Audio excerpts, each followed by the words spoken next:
The purpose behind knowledge is what we can act upon. And that's exactly what Abdullah ibn Mas'ud radiyallahu anhu used to say, Al-ilm at-taqwa. Knowledge is taqwa. Taqwa is something that is usually apparent, or it has clear manifestations. It reflects on our actions and our attitudes. The point Abdullah ibn Mas'ud radiyallahu anhu was making here is that real knowledge, al-ilm al-nafi', beneficial knowledge, is that which reflects on who you are.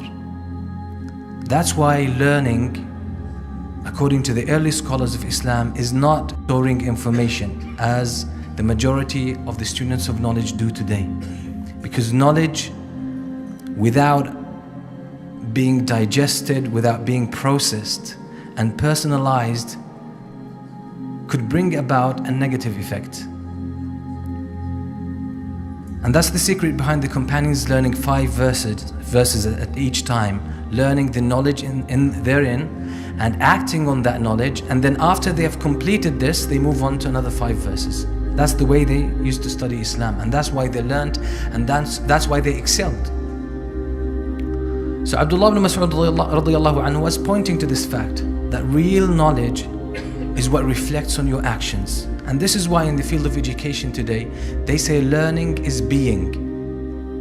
Learning is being. That means if the knowledge that you learn or the knowledge you acquire, if you don't process it, if you don't break it down and personalize it, and it becomes part of who you are, if it doesn't mix with your blood and your flesh, you haven't learned anything. You've just stored information. You're just like any other book on the shelf or any computer that stores so many books and data. But that's not what knowledge is all about. Knowledge is about acting. And that's the definition that the scholars give to al-huda. Al-huda wa deen al-haq. When Allah subhanahu wa ta'ala says that He sent His Prophet sallallahu alaihi wasallam with al-huda and deen al-haq. Huda, the guidance, the scholars say that's beneficial knowledge that has the potential to change your behavior, to change who you are, to change your ways in acting. Wa deen al-haq is the actual acting on knowledge. So if you learn something and you don't act upon it, it doesn't change you, it doesn't make you a different person in a sense, then in brief you've wasted your time, because you will be questioned about that time and you will be questioned about that knowledge. What did you do with it? That's why the Prophet ﷺ used to seek refuge in Allah every day.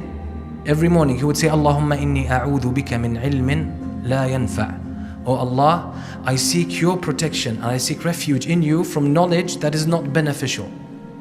That means knowledge that will not reflect on me, knowledge that will not make me better.